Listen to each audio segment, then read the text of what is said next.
Hello, BookTube, and it's time for part two of my Q&As. Sorry, I'd already tried to do part two a little bit, and I spent almost 30 minutes on one question, so I thought I'd try to do it again and try to be a little more concise. The next question coming up, I left off with Mark Richardson's questions on archaeology, books, and TV shows. Next up is 5 questions from Nathan Fong. Yeah, you had to do it, didn't you? I could talk all day on most of these or some of these questions. Okay, let's try to do it a little quicker. Number one, has BookTube changed any of your reading habits? I would have said, like, as a knee jerk reaction, no, but the answer is yes, but in a very good way because I have I'm doing some reading. Buddy reads are coming up, and things like that. So it's only enhanced my reading, as well as if I say I'm going to do something, I'm going to try to do it. More so, I think now. So it's only good. Number two. What has been the highlights or lowlights of having a BookTube channel, and would you do anything different if you had a do-over? The highlights are that the fabulous people like yourself and others that comment all the time, and the insights that I get from other booktubers, uh, as well as meeting. Like I feel that I've made friends here. I definitely have made friends in this corner of YouTube. And not everybody just in the comments. There's a number of people that I correspond with via email, and we have conversations back and forth, usually about books, but other things as well. So that's really great. I can't really think of too many low light. No, sorry. Yeah, I can't think of any low lights. And to do over, well, not really, because I started out not knowing what would work, and I still not 100% sure. So it's a trial and error. So no, I don't think I would do much different. Number three, have you changed your buying habits as a result of BookTube? No.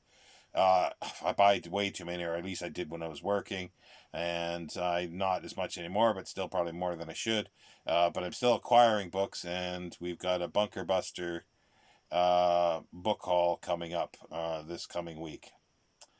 Number four, as a book collector, what has been the most important books you have acquired? Not necessarily the most valuable. Any stories of the ones that got away? Now, this and the next question is where I took a long time on. So let's try to abbreviate them. I got props here. Uh, they're sort of related, or partially related. Oh. Uh, Silent film. Silent film historian Kevin Braunlau. I've already mentioned with his series Hollywood.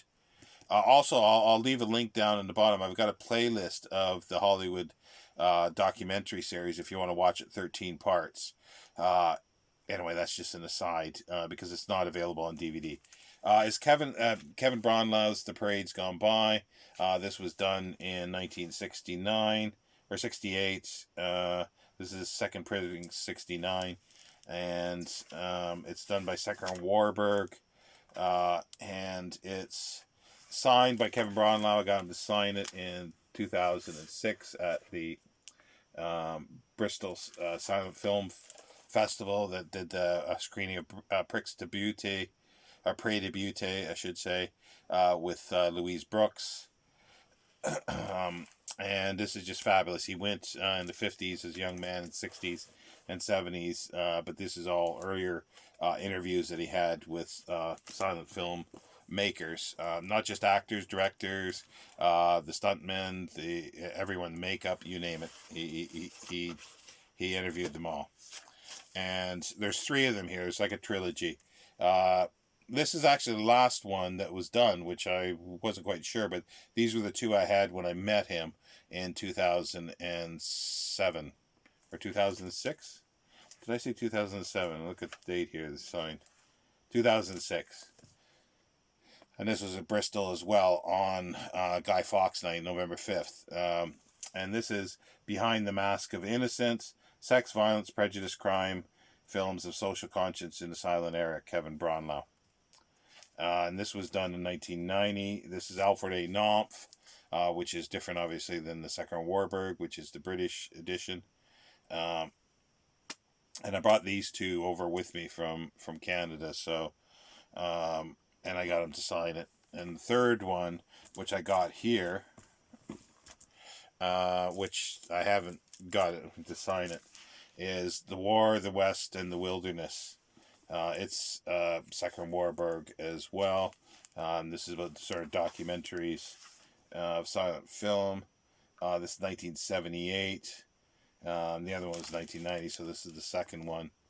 And that needs to be signed, as well as this one and a few other things that I've got paperback wise, and I recently acquired in the past 5-6 years, maybe 4 within the 5 years, his biography of David Lean. Now the other one that sort of is valuable to me, it's got some value monetarily as well. These not so much, but these have a bigger value to me than just monetary. The Kevin Braunlau books is Charles Booth's London Poor. It's a large set that he sent out people in the 1890s throughout London to interview them, and he had this massive 10-11 volumes or something like that. I've got them all, ex-library, a bit of rough shape, but it's all there. There's some of the maps that are missing, but I've replaced the maps with modern reprints, because the maps themselves, they were printed on cloth. I think there's a few that are worth like $2 or $3 grand, just by themselves, and I don't have those. And then there was a second series that was done, I think, in the 20s, that was done again. So I've got all this. So those really, really are important to me. Another one that's important is the David Livingstone biography by Tim Geel. And I got him to sign it at the Oxford Literary Festival. Can't remember exactly when, sorry. And I think you asked, yeah. And ones that got away. Well, there's so many, but the ones that stand out. In Canada, while I was doing my bookshop, there was a sale, a library book sale of London, Ontario, and it might have been the first time they did it, and they had this huge arena type thing to have it in, and there were hardly anybody there, and it was fantastic. Not just all ex-library books, but a lot of great reference books, all sorts of things. I must have got like 30 boxes of books or more out of their big boxes. Like I could have got probably a few hundred boxes if I had the I had the money, but I didn't have any way of transporting them. There were thousands upon thousands and thousands and thousands, and I stress that, in the thousands of vintage paperbacks. And they were all, I think, from one collection, because they were all, or most of them, I think, were, if I remember right, in plastic bags. So somebody had donated all this stuff, and they were just for nothing. And I got several boxes, and I just picked out mostly science fiction, or all science fiction. And I didn't even, scratch the surface of that. And it's just like, I should have got, but even if I did, they would have been gone by now. I know I wouldn't have them, but it was something that you go, I should have done that. And then here, speeding ahead in time, here in the UK, bookseller that I go to here, bought a huge collection from a library in London. They were all ex-library, hence that's where I got the Charles Booth's. Is on the other side of me here, on the other side of these books here. And he also had some others of the Gentleman's Magazine. Like, he already had several volumes of this, some of them bound, some of them unbound, some of them ready to be bound. And between the two, he had a pretty good run, and not an unbroken, but almost unbroken run from its beginnings in the 1740s, was it? Up into the late 1890s. So like 150 years. And I would love to have had that. Would have loved it. Uh, but I couldn't. I just didn't have the money at that time. I just come out of hospital with cellulitis, so it was like 3 months pretty well of recuperation, or 2.5, 3 months, and some of that I didn't get paid for because I had exceeded my sickness at work.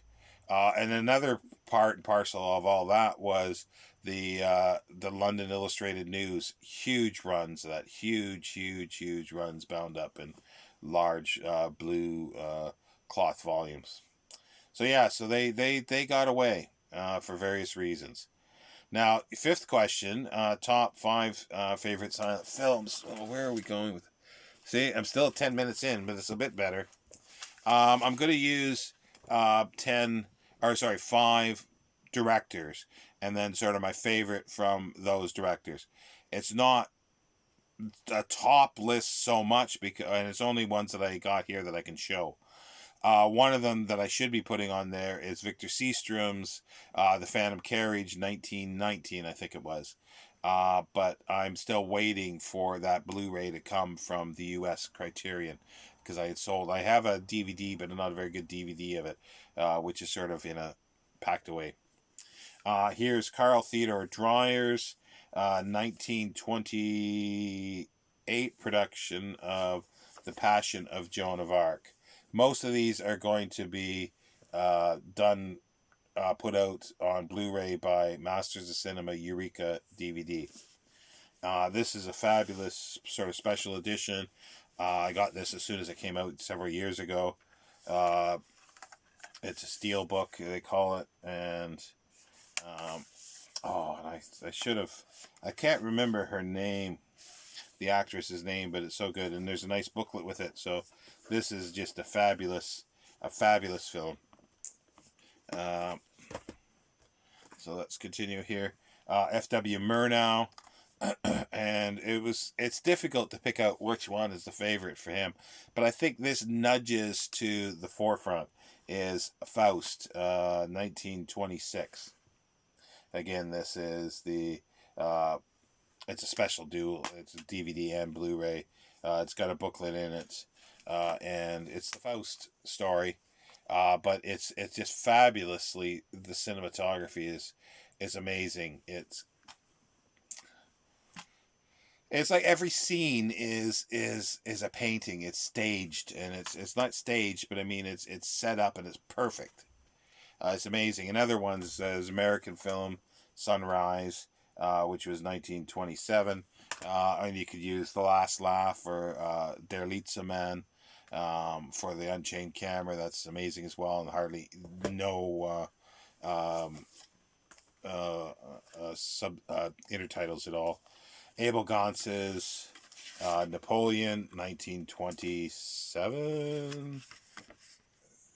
Is it? Yeah, 1927. It's like 6 hours long, almost. The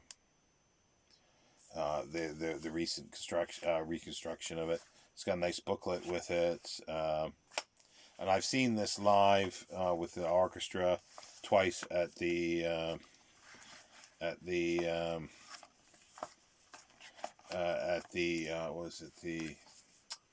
Royal Festival Hall in London.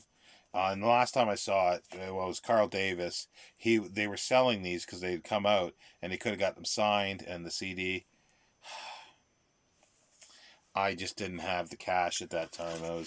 I didn't prepare myself for that because it was expensive sort of expensive for tickets. It was £45. I had two of them, so it was £90 plus train there and back and food and stuff. So yeah, it was a little pricey. So we've got 1, 2, 3 so far. 4 is Fritz Lang Metropolis. This again is a sort of the first time on Blu-ray, I think, in the UK here anyway. It's got a nice big booklet with it, special edition. This was a bit disappointing as a as a production by them, because they advertise this as, you know, full bells and whistles. And I had, you know, probably 10 different iterations and restorations of DVDs of this by various companies, American and UK versions and European versions, and mainly because they had different extras on them, different commentaries. And they made this sound like they were going to put all that stuff on here. They didn't. There's so much there's so much more they could have done. They could have had all the commentaries that you could choose from, and they got a lot of flack for this. A lot of people were a little PO'd at it, as I was, because by the time this came out, like I had to sell off my DVDs and stuff, so I no longer have all those. I have a few, but I no longer have some of them. So, and the last one, well, it's in no order, is G.W. Paps, but that's not the main reason this is chosen. It's a German film, 1929. It's because of her, Louise Brooks, Pandora's Box. This is a Criterion DVD. It has yet to be done on Blu-ray. This was the better version of it. There's other DVDs, but it's got a nice booklet, really good, and several DVDs. So yeah, so there's my question. So that's, well, I cut it down to almost half, so that's pretty good. So thanks, Nathan. I knew that was going to take a long time, but I could go on for hours on any of those questions. Next one is Finbar Tinderhaven. Congrats on a full year, Sean D. Standfast. Thank you. Question: if you could pick up one uninterrupted serial novel run from the Victorian/Edwardian age, which would it be? Now, I'm assuming you mean in sort of like the Penny Dreadfuls and stuff. Now, I've been thinking of two, like there's two possibilities, and the reason why I'm not sure, I'd have to look, I couldn't get a definitive answer for this. I'd want one or both, one of those, because it ran the longest, and I would have issues of lots of other stuff too. So I would have a lot of other stuff. The one is Varney the Vampire. And the other one is, I think what it's called, the it's a sort of a London, and I think that's probably the longest one. Oh, what's it called? It's just off the top of my head. I've shown the books like long ago on my channel, like at the beginning of my channel, and I'd actually had hoped to read those, but I never got around to them last year. Oh, I can't think now. It's sort of like a story of London, the history of London. It's the underbelly of London, and there was a whole bunch of those. There was one in France that was done, and it was just imitated. But anyway, one of those things that ran forever. So therefore, I would have more issues, and usually there's other stuff, hopefully in those issues as well. So I would get the most bang for it. Jason has books. Jason Harrigan asks, what a year. So some questions. Have you always sported a beard as an adult? Not always, but for most of the time that I've been in the UK, so that's 15 plus years now. I did during my 20s for a while. I've pretty well always had a mustache. But this is probably the longest that I've let it grow, because I've just sort of I've gone wild for last many years. I haven't cut my hair or anything for many years now. Yeah, I've gone wild. Coffee, tea, or neither? Tea. I don't really drink coffee at all. Well, when I say that is like when I was in Jordan in 1991, I liked Arabic coffee, or at least some of that was made there, and I would drink it by the gallon. I don't think caffeine works on me like other people does. I never really seem to get a buzz from it. But I love the Arabic coffee where you can. It's like What is it? It's like tar. You could stand a spoon up in it. Um, a pipe would suit you. Were you ever a smoker? No, I had tried smoking when I was a kid. I remember being in school where all the cool kids hung out in a certain area near, there were some sheds in the back, and then the cool kids would hang out there smoking. And me, I'd hang out with some other kids in another part of the playground where there were some bushes in the corner where we like for somehow it was I think we or others had cleared out a little area inside that you could get in. You couldn't see us, couldn't see, and but you could hear if you were close enough. So that's where we hung out, the non-cool guys. But somebody brought some cigarettes the one time and we all tried smoking. I tried one cigarette, nothing happened. Everybody else were puked their guts out. They all became smokers. Don't know, but it just never smoking never did anything for me.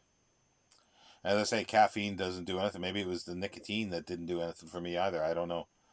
Um, And then when travel and normality resumes, you have a lot of business to catch up in the UK. Fancy grabbing a few pints. Yeah, yeah. Somewhere where they got some real ale. That would be good. And last question is, what are some of your favorite non-bookish YouTube channels? Uh, Two off the top of my head is the Gresham College. They do lectures, and they do some because they got Ian Christie doing silent film stuff, using her film lectures, and there's just other ones, history and weird ones that are kind of interesting. Another one is for old time radio. It's the Old Time Researchers group. And they put up, but it's nice to see. It's basically they get it. It's a everybody working themselves, but they find and try to transfer and make transfers accurate or the best quality uh, shows, and try to get complete runs of shows, complete shows, like every episode. My battery's really getting low here. And but then they put up floods of stuff, so it sometimes blocks out other stuff. They'll put up like 50 or 100 episodes in like a day. So yeah, so those two are off the top of my head. Uh, Lonely Bookshelf asks, well, it says congrats. What are your favorite composers of silent films? And just because my memory is atrocious. Uh, do, do, do, do. Yeah, Carl Davis is one of my favorites.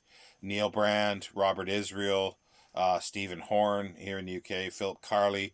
Uh, he is, I think, or was affiliated with the. Well, let's back up here. Carl Davis, mainly because, well, he's done all this stuff. He did the Thames Silence and connected with Kevin Brownlow, and he's just fabulous. And I've seen him do. I've seen him 4 times. Three at the Royal Festival Hall, Ben Hur, Napoleon twice, and then I saw him do City Lights, Charles Chaplin City Lights in Liverpool. And Neil Brand, who's British based. People may know him because he's done. I don't know if these documentaries have got over to the U.S., but he's done stuff on the music and TV shows and stuff like that for the BBC things. But he also is a company, but he also composes for silent films, and he's very good. I saw him do. I've seen him many, many times, but he did I think it's 1919 Les Miserables, which was 5 hours or so. So he played piano for like, well, not straight, but there were breaks. But he played 5 hours in that day piano. Robert Israel is just a bigger composer, for films, and there's many of his films that he does, and he's generally, like I would say, generally all pretty good. Stephen Horn, again, he plays live. I've seen him at the when there used to be the British Silent Film Festivals, and he's done other sort of full orchestra type music for films here. Philip Carley, who was I've only seen him do live stuff once, and that was at a British Film Festival one time, and at that time he was affiliated with um, the in Rochester, the Eastman House, film collection there. But he plays piano, but he plays piano in such a way that's so strange. And I had to ask him, like, how do you do it? And it's like, he couldn't have he sounds like an orchestra just playing on piano. It just, he somehow does something it sounds orchestral, like, but just being piano. And I can't quite, I couldn't put my finger on it, but it was amazing. Um, Gunter Buchenwald, I think he's German. He's done a lot of stuff. I've seen him play. He did the music to The Wheel, which, let's see here, because I just watched it recently. It's come out with a 7 hour. It was only 4.5, I think, at that time. But this is the new reconstruction of it, The Wheel, by Abel Gance, which I mentioned earlier. This is 1923, I think. But he did like 4.5 hours, piano and violin, and he would play violin and the piano at the same time. So he would use one hand, and it was quite amazing. And the sort of honorable mentions, I'm not sure, like Ben Modell, or Modell. I think he might only do accompaniment, but I thought he did some as well, and I liked what I've seen on video, some of his stuff. And then there's another one called the Alloy Orchestra. I'm not sure where they're based, but they're hit or miss. They're very hit or miss. So, but yeah, those are the silent film ones. And I think I can finish your questions there, Alan. Do you worry about the semantics on your channel? Yeah, to a certain extent. If I'm reading you right, knowing because, well, there's been sort of arguments between me and Steve Donahue about this, because he lumps together science fiction and fantasy together. I refuse to, and I think there's different areas of science fiction. Like, there's like, you can use the term sci-fi for other types of stuff, like a Star Wars type thing. It's been used as a degradation of that stuff by people, but I just see it as different things, and a lot of sci-fi stuff, because there's stuff of sci-fi that I do like. Like, I consider mostly Star Trek sci-fi, mostly, like I say, because I'm talking more printed stuff here, but for the most part, but a lot of the early stuff in the 20s and 30s, before the golden age, before John W. Campbell sort of took over and formed science fiction. It's sort of space opera stuff, but without much depth to it, and it's enjoyable. But I do distinguish between these things. And I know we have an argument about that, but it works for me. So and when I do something like that, I try to explain what I mean. And I think there is a difference between science fiction and fantasy. There are blurs. No definition is going to be, as soon as you make a definition, it's going to be problematic, because it's not going to fit everything. Yeah, that's sort of more or less it there. I think we better end there. Yeah, that's 28 minutes.